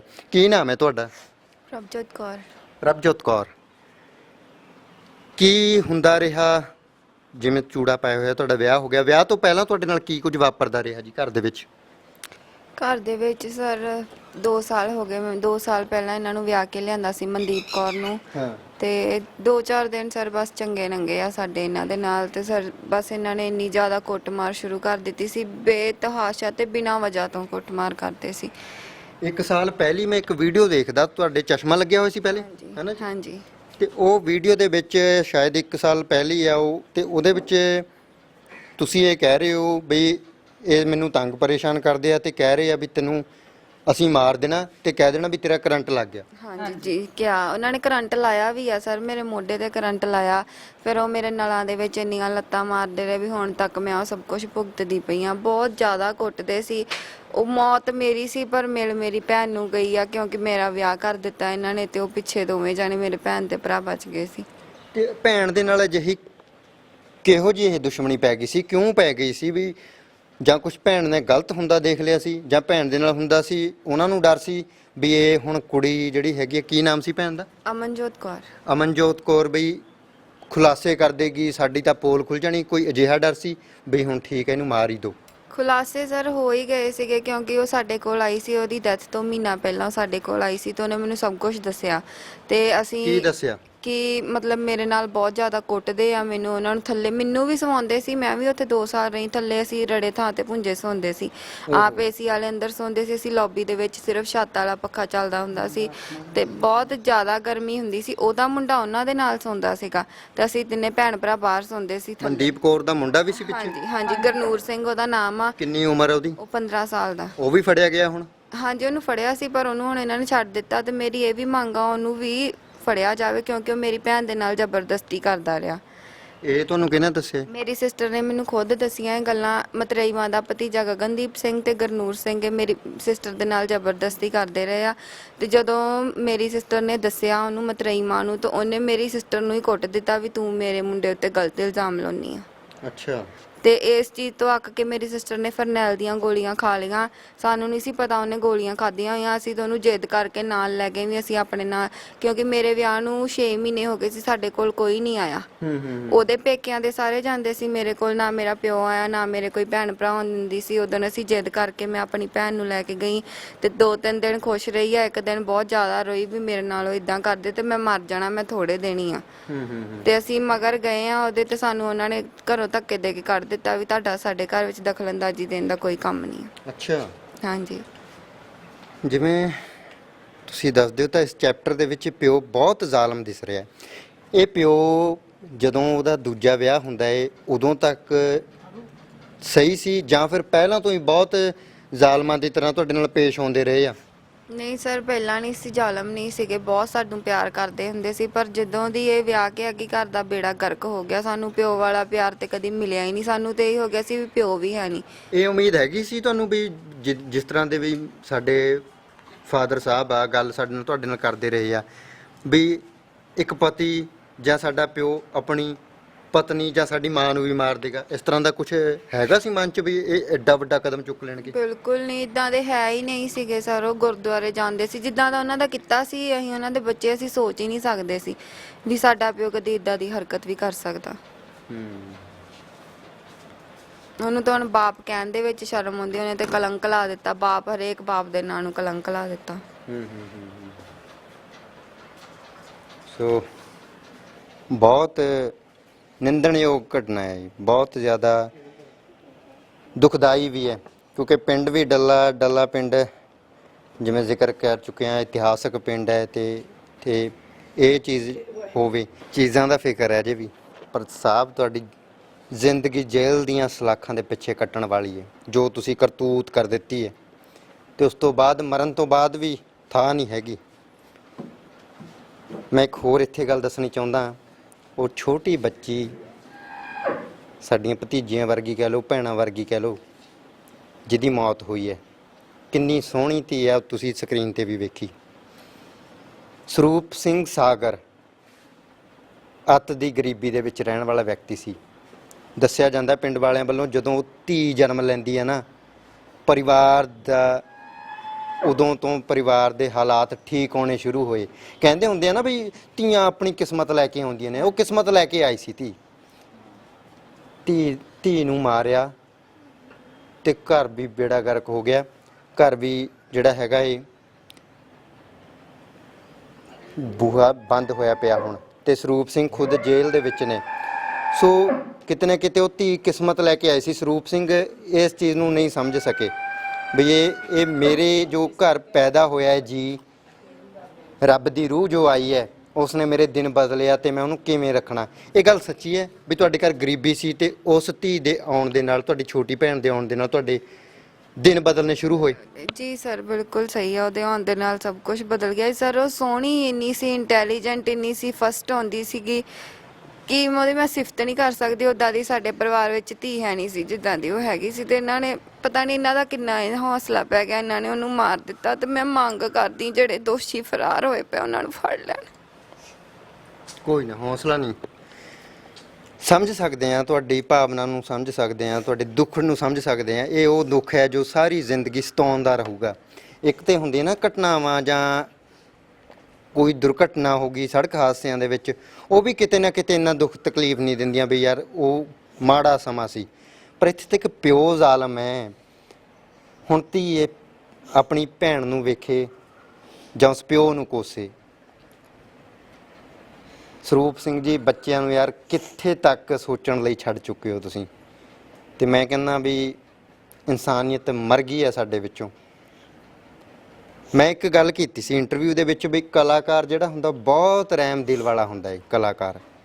ਪਰ ਸ਼ਾਇਦ ਜਾਂ ਮੈਂ ਗਲਤ ਸੀ ਜਾਂ ਸਰੂਪ ਸਿੰਘ ਹੀ ਨਹੀਂ ਕਲਾਕਾਰ ਹੈਗਾ। ਕਲਾਕਾਰ ਦੀਆਂ ਜਿਹੜੀਆਂ ਭਾਵਨਾਵਾਂ ਹੁੰਦੀਆਂ ਨੇ ਉਹ ਮੇਰੇ ਹਿਸਾਬ ਦੇ ਨਾਲ ਠੋਸ ਨਹੀਂ ਹੁੰਦੀਆਂ, ਨਰਮ ਦਿਲ ਦਾ ਹੁੰਦਾ ਹੈ ਕਲਾਕਾਰ। ਉਹੀ ਹੈ ਵੀ ਜਾਂ ਤਾਂ ਮੈਂ ਗਲਤ ਸਾਬਿਤ ਹੋ ਗਿਆ ਉਸ ਇੰਟਰਵਿਊ ਦੇ ਵਿੱਚ, ਜਾਂ ਫਿਰ ਸਰੂਪ ਸਿੰਘ ਇੱਕ ਕਲਾਕਾਰ ਨਹੀਂ ਸੀਗੇ। ਸੋ ਇੱਥੇ ਇੱਕ ਹੋਰ ਗੱਲ ਮੈਂ ਤੁਹਾਨੂੰ ਦੱਸਣੀ ਚਾਹੁੰਦਾ। ਭੂਆ ਜੀ ਹੈ ਬੱਚਿਆਂ ਦੇ, ਭੂਆ ਜੀ ਮਤਲਬ ਕਿ ਭੂਆ ਸਰੂਪ ਸਿੰਘ ਜੀ ਦੇ ਭੈਣ ਤੇ ਆਮ ਤੌਰ ਤੇ ਭੈਣ ਦਾ ਭਾਈ ਦੇ ਨਾਲ ਇੰਨਾ ਪਿਆਰ ਹੁੰਦਾ ਏ, ਭਾਵਨਾ ਦੇ ਵਹਿਣ ਦੇ ਵਿੱਚ ਬਈ ਹੋਈ ਭੈਣ ਵਗਦੀ ਭੈਣ ਇੱਥੋਂ ਤੱਕ ਕਹਿ ਦਿੰਦੀਆਂ ਵੀ ਨਹੀਂ ਮੇਰਾ ਭਰਾ ਤਾਂ ਇਹ ਕਰੇ ਨਹੀਂ ਸਕਦਾ, ਵੀ ਇਹ ਬੱਚੇ ਝੂਠ ਬੋਲਦੇ ਆ, ਮੇਰਾ ਭਰਾ ਨਿਰਦੋਸ਼ ਹੈ। ਪਰ ਮੈਂ ਇਸ ਭੈਣ ਨੂੰ ਮੁਬਾਰਕ ਇਸ ਲਈ ਦਿੰਦਾ ਵੀ ਇਹ ਆਪਣੇ ਭਰਾ ਨਾਲ ਨਹੀਂ, ਸੱਚ ਨਾਲ ਖੜੇ ਆ। ਤੇ ਖੁਦ ਥਾਣਿਆਂ ਦੇ ਵਿੱਚ ਜਾ ਕੇ ਖੁਦ ਇਹਨਾਂ ਨੇ ਕੰਪਲੇਂਟ ਦਿੱਤੀ ਵੀ ਇਸ ਤਰ੍ਹਾਂ ਕੀਤਾ ਮੇਰੇ ਭਰਾ ਨੇ ਤੇ ਉਹਨੂੰ ਫੜੋ। ਤੇ ਅਸੀਂ ਗੱਲਬਾਤ ਕਰਦੇ ਹਾਂ। ਸਤਿ ਸ੍ਰੀ ਅਕਾਲ ਜੀ। ਸਤਿ ਸ਼੍ਰੀ ਅਕਾਲ ਜੀ। ਕੀ ਨਾਮ ਹੈ ਜੀ ਤੁਹਾਡਾ? ਸੁਖਵਿੰਦਰ ਕੌਰ। ਕਿਵੇਂ ਵੇਖਦੇ ਹੋ ਮਾਤਾ ਜੀ ਵੀ ਬੱਚਿਆਂ ਦੇ ਨਾਲ ਜੋ ਤਰੋ ਭਰਾ ਨੇ ਕਮਾ ਦਿੱਤਾ ਜਾਂ ਇਹਨਾਂ ਦੇ ਪਿਓ ਨੇ ਜੀ, ਉਹਨੂੰ ਕਿਵੇਂ ਵੇਖਦੇ ਹੋ ਤੁਸੀਂ? ਸਰ ਜੀ ਬਹੁਤ ਮਾੜਾ ਹੋਇਆ, ਬੜਾ ਨਿੰਦਣਯੋਗ ਆ, ਕੋਈ ਗੱਲ ਕਰ ਨਹੀਂ ਸਕਦੇ। ਕੁਝ ਕਹਿਣ ਵਾਸਤੇ ਸਾਡੇ ਕੋਲ ਰਹਿ ਹੀ ਨਹੀਂ ਸ਼ਬਦ ਹੈਗੇ, ਕੀ ਕਹਿ ਸਕੀਏ ਅਸੀਂ। ਮੈਨੂੰ ਮਹੀਨਾ 20 ਮਈ ਦੀ ਗੱਲ ਆ ਇਹ, ਮੇਰੀ ਇਸ ਭਤੀਜੀ ਨੇ ਫੋਨ ਕਰਕੇ ਥੋੜੀ ਜੀ ਗੱਲ ਦੱਸੀ ਸੀ। ਪਹਿਲਾਂ ਮੈਨੂੰ ਥੋੜਾ ਇੰਨਾ ਕੁ ਪਤਾ ਸੀ ਵੀ ਚਲੋ ਬੱਚਿਆਂ ਨੂੰ ਕੁੱਟਮਾਰ ਕਰਦੀ ਰਹਿੰਦੀ ਆ, ਤੇ ਏਦਾਂ ਸੋਚੀਦਾ ਸੀ ਚਲੋ ਜਦੋਂ ਦੂਸਰੀ ਮਾਂ ਆ ਜਾਵੇ ਐਡਜਸਟਮੈਂਟ ਕਰਨੀ ਔਖੀ ਹੋ ਜਾਂਦੀ, ਚਲੋ ਉਹਦਾ ਵੀ ਪਿੱਛੋਂ ਬੇਟਾ ਹੈਗਾ ਆ। ਹਾਂਜੀ। ਤੇ ਜਦੋਂ ਦੀ ਇਹ ਆ ਗਈ ਸੀ ਸਾਨੂੰ ਇਹਨੇ ਮਤਲਬ ਕਿ ਬਿਲਕੁਲ ਆਉਣਾ ਜਾਣਾ, ਸਾਡੇ ਨੰਬਰ ਬਲੌਕ ਚ ਪਾਤੇ, ਆਉਣਾ ਜਾਣਾ ਬੰਦ ਕਰਤਾ। ਸਾਰੇ ਰਿਸ਼ਤੇਦਾਰਾਂ ਭੈਣ ਭਰਾਵਾਂ ਦਾ, ਮੇਰੇ ਵੱਡੇ ਭਾਜੀ ਭਾਬੀ ਜੀ ਆ, ਉਹ ਮੇਰੇ ਬ੍ਰਦਰ ਦੁਬਈ ਚ ਆ, ਉਹ ਵੱਡਾ ਜਿਹੜਾ ਵਾ ਉਹਦੀ ਫੈਮਿਲੀ ਇੱਥੇ ਆ, ਸਾਰਿਆਂ ਨੂੰ ਸਾਨੂੰ ਇਹਨੇ ਬੰਦ ਕਰਤਾ ਸੀ। ਇਸ ਜਨਾਨੀ ਨੇ ਕਿਸੇ ਨੂੰ ਆਉਣ ਜਾਣ ਨਹੀਂ ਸੀ ਦਿੰਦੀ ਘਰ ਚ, ਨੰਬਰ ਬਲੌਕ ਚ ਪਾਤੇ ਸੀਗੇ। ਵੈਸੇ ਭਰਾ ਇੰਨਾ ਜ਼ਾਲਮ ਹੈਗਾ ਸੀ ਤੁਸੀਂ ਨਾਲ? ਨਹੀਂ ਜੀ ਬਿਲਕੁਲ, ਉਹ ਕੀੜੀ ਨਹੀਂ ਸੀ ਮਾਰ ਸਕਦਾ। ਤੇ ਫਿਰ ਜਦੋਂ ਪਹਿਲਾਂ ਮੇਰੀ ਭਰਜਾਈ ਦੀ ਡੈਥ ਹੋ ਗਈ ਸੀ ਤੇ ਜਦ ਕਿ ਉਦੋਂ ਮੈਂ ਆਪਣੇ ਭਤੀਜੀਆਂ ਐਨੇ ਵਧੀਆ ਸਾਂਭਿਆ, ਇੱਥੇ 8-9 ਮਹੀਨੇ ਬੈਠੀ ਰਹੀ ਆ, ਸਾਰਾ ਆਂਢ ਗੁਆਂਢ ਦੱਸ ਸਕਦਾ ਆ ਜੀ। ਤੇ ਫਿਰ ਜਦੋਂ ਇਹ ਲਿਆਂਦੀ ਉਦੋਂ ਵੀ ਮੈਂ ਉਸ ਦਿਨ ਵੀ ਨਾਲ ਸੀਗੀ। ਹਾਂਜੀ। ਤੇ 2 ਦਿਨ ਇੱਥੇ ਮੈਂ ਰਹਿ ਕੇ ਵੀ ਗਈ ਆ, ਤੇ ਬਾਅਦ ਵਿੱਚ ਬਸ ਇੱਕਦਮ ਹੀ ਮੇਰਾ ਆਉਣਾ ਜਾਣਾ ਇੱਥੋਂ ਇਸ ਔਰਤ ਨੇ ਬੰਦ ਕਰਾਤਾ। ਤੇ ਸਾਰੇ ਆ ਜਿਹੜੇ ਆਂਢ ਗੁਆਂਢ ਆ ਸਾਰੇ ਘਰ ਬਿਲਕੁਲ ਇਹਨੇ ਮਤਲਬ ਕਿ ਨਾ ਬੱਚੇ ਬਾਹਰ ਜਾਣ, ਨਾ ਘਰ ਦੀ ਗੱਲ ਬਾਹਰ ਨਿਕਲੇ, ਵੀ ਸਾਡੀਆਂ ਜਿਹੜੀਆਂ ਘਿਨਾਉਣੀਆਂ ਹਰਕਤਾਂ ਉਹ ਜੱਗ ਜ਼ਾਹਰ ਨਾ ਹੋ ਜਾਣ ਕਿਤੇ। ਤੇ ਫਿਰ ਐਦਾਂ ਮੈਨੂੰ ਕਦੀ ਪਤਾ ਲੱਗਦਾ ਹੁੰਦਾ ਸੀਗਾ ਕਿ ਐਦਾਂ ਬੱਚਿਆਂ 'ਚ ਕੁੱਟਮਾਰ ਹੁੰਦੀ ਰਹਿੰਦੀ ਆ। ਤੇ ਚਲੋ ਕਹਿਣਾ ਵੀ ਆਪਦੀ ਐਡਜਸਟਮੈਂਟ, ਮੈਨੂੰ ਭਰਾ ਤੇ ਤਾਂ ਵਿਸ਼ਵਾਸ ਸੀ, ਇਹ ਗੱਲ ਦਾ ਹੈ ਹੀ ਨਹੀਂ ਸੀ ਵੀ ਭਰਾ ਏਦਾਂ ਕਰੂਗਾ। ਤੇ ਕਹਿਣਾ ਚੱਲ ਉਹ ਹੈਗਾ ਹੀ ਆ, ਆਪੇ ਐਡਜਸਟਮੈਂਟ ਕਰਦਾ ਹੀ ਹੋਊ ਆਪਦੇ ਘਰ ਦੀ। ਤੇ ਪਰ ਜਦੋਂ ਇਹ ਕੁੜੀ ਵਿਆਹੀ ਗਈ, ਸਾਨੂੰ ਇਹਦੇ ਵਿਆਹ ਤੇ ਵੀ ਨਹੀਂ ਬੁਲਾਇਆ ਗਿਆ ਕਿਸੇ ਨੂੰ। ਅੱਛਾ ਜੀ। ਤੇ ਜਦੋਂ ਇਹ ਵਿਆਹੀ ਗਈ ਨੇ ਆਪਣੇ ਘਰੋਂ ਆ 20 ਮਈ ਨੂੰ ਮੈਨੂੰ ਫੋਨ ਕੀਤਾ ਵਾ ਰੋ ਕੇ, ਕਹਿੰਦੀ ਭੂਆ ਜੀ ਅਮਨ ਮੇਰੇ ਕੋ ਇੱਥੇ ਆਈ ਸੀ, ਉਹਨੂੰ ਬਹੁਤ ਕੁੱਟਮਾਰ ਕਰਦੇ ਆ, ਅਨਮੋਲ ਨੂੰ ਵੀ ਕੁੱਟਮਾਰ ਕਰਦੇ ਆ, ਤੇ ਵੀ ਬਹੁਤ ਤਸ਼ੱਦਦ ਹੁੰਦੇ ਆ ਉਹਨਾਂ ਤੇ। ਤੇ ਮੈਂ ਇੱਕਦਮ ਤੁਰੰਤ ਐਕਸ਼ਨ ਲੈਣ ਵਾਲੀ ਸੀਗੀ। ਤੇ ਮੈਂ ਇਹਨੂੰ ਵੀ ਗਿਆ ਤੇ ਇਹਦੇ ਹਸਬੈਂਡ ਨੂੰ ਮੈਂ ਕਿਹਾ ਵੀ ਮੈਂ ਦਰਖਾਸਤ ਦੇਣੀ ਹੈ ਇਹਦੀ ਤੁਰੰਤ, ਵੀ ਇਹ ਗਲਤ ਕੰਮ ਆ, ਠੀਕ ਨਹੀਂ ਹੈਗਾ ਇਹ। ਤੇ ਫਿਰ ਇਹ ਕਹਿੰਦੀ ਵੀ ਅਸੀਂ ਭੂਆ ਜੀ ਡੱਲੇ ਚੱਲੇ ਆ ਤੇ ਆ ਕੇ ਤੁਹਾਨੂੰ ਦੱਸਦੇ ਆ ਕੀ ਗੱਲਬਾਤ ਆ, ਤੁਸੀਂ ਹਜੇ ਚੁੱਪ ਰਿਓ, ਤਾਇਆ ਜੀ ਨੂੰ ਵੀ ਤੁਸੀਂ ਹਜੇ ਰੋਕੋ, ਕੁਛ ਨਾ ਕਰਿਓ ਹਜੇ। ਮੈਂ ਆਪਣੇ ਭਰਾ ਨੂੰ ਵੀ ਫੋਨ ਕਰ ਦਿੱਤਾ ਬਾਹਰ ਦੁਬਈ, ਵੱਡੇ ਨੂੰ ਮੈਂ ਕਿਹਾ ਵੀ ਭਰਾ ਏਦਾਂ ਗਈ ਆ ਉੱਥੇ, ਹਜੇ ਆਪਾਂ ਕੁਛ ਨਹੀਂ ਕਰਨਾ ਹੈਗਾ। ਫਿਰ ਇਹਨੇ ਆ ਕੇ ਸਾਨੂੰ ਕਾਲ ਕਰਤੀ, ਕਹਿੰਦੀ ਭੂਆ ਜੀ ਵੀ ਕੋਈ ਨਹੀਂ ਤੁਸੀਂ ਚੁੱਪ ਰਹੋ, ਸੈਟੀਸਫਾਈ ਹੋ ਗਈ ਆ ਤੇ ਤੁਸੀਂ ਆਪਾਂ ਕੁਛ ਨਹੀਂ ਹਜੇ ਕਰਨਾ। ਜੇ ਕਹਿੰਦੀ ਕੁਛ ਕਰਤਾ ਏਦਾਂ ਐਕਸ਼ਨ ਲੈ ਲਿਆ, ਕਹਿੰਦੀ ਉਹਨਾਂ ਨੇ ਫਿਰ ਮੈਨੂੰ ਵੀ ਨਹੀਂ ਆਉਣ ਜਾਣ ਦੇਣਾ ਘਰ 'ਚ। ਮੈਂ ਨਾ ਕਹਿੰਦੀ ਅਮਨਜੋਤ ਨੂੰ ਮਿਲ ਸਕਣਾ, ਨਾ ਮੈਂ ਅਨਮੋਲ ਜੋਤ ਨੂੰ ਮਿਲ ਸਕਣਾ ਆ। ਚਲੋ ਅਸੀਂ ਚੁੱਪ ਕਰ ਗਏ, ਇਹਦੀ ਗੱਲ ਨਾਲ ਸਹਿਮਤ ਹੋ ਗਿਆ। ਪਰ ਫਿਰ ਮੈਨੂੰ ਜਿੱਦਣ ਇਹ 27 ਤਰੀਕ ਤੜਕੇ ਆਹ 27 ਜੂਨ ਨੂੰ, ਮੈਂ ਉਸ ਪਰਿਵਾਰ ਦੀ ਸਦਾ ਹੀ ਰੇਣੀ ਰਹੂੰਗੀ ਜਿਨ੍ਹਾਂ ਨੇ ਮੈਨੂੰ ਇਹ ਖਬਰ ਦਿੱਤੀ। ਉਸ ਟਾਈਮ ਜਦੋਂ ਖਬਰ ਦਿੱਤੀ, ਮੈਂ ਸਵੇਰੇ ਤੜਕੇ ਪਾਠ ਕਰਕੇ ਹਟੀ ਸੀਗੀ, ਮੈਨੂੰ ਇਹ ਖਬਰ ਪਹੁੰਚ ਗਈ। ਮੈਂ ਉੱਥੋਂ ਆਪਣੇ ਹਸਬੈਂਡ ਨੂੰ ਨਾਲ ਲੈ ਕੇ ਪਿੰਡ ਮੋਠਾਂ ਵਾਲੇ ਆਈ, ਵੱਡੀ ਭਾਬੀ ਨੂੰ ਨਾਲ ਲਿਆ, ਭਤੀਜੇ ਨੂੰ ਨਾਲ ਲਿਆ, ਬਾਕੀ ਆਏ ਅਸੀਂ ਦੌੜ ਕੇ ਤੇ ਸਿੱਧੇ ਇੱਥੇ ਪਿੰਡ ਵਿੱਚ ਹੀ ਇੱਥੇ ਚੌਂਕੀ ਆ, ਤੇ ਉੱਥੇ ਅਸੀਂ ਚੌਂਕੀ ਗਏ ਆ ਪਹਿਲਾਂ। ਤੇ ਚੌਂਕੀ ਇੰਚਾਰਜ ਖੁਦ ਸਾਡੇ ਨਾਲ ਆਏ ਆ ਤੇ ਇਸ ਸੰਸਕਾਰ ਦੀ ਬਿਲਕੁਲ ਤਿਆਰੀ ਕਰੀ ਬੈਠੇ ਸੀਗੇ। ਅੱਛਾ ਜੀ। ਤੇ ਅਸੀਂ ਫਿਰ ਤੁਰੰਤ ਐਕਸ਼ਨ ਲਿਆ ਵਾ ਤੇ ਸੰਸਕਾਰ ਰਕਾਇਆ, ਤੇ ਫਿਰ ਅਸੀਂ ਪੋਸਟਮਾਰਟਮ ਸੁਲਤਾਨਪੁਰ ਲੈ ਕੇ ਡੈੱਡ ਬੋਡੀ ਉੱਤੇ ਪੋਸਟਮਾਰਟਮ ਕਰਵਾਇਆ ਉਹਦਾ।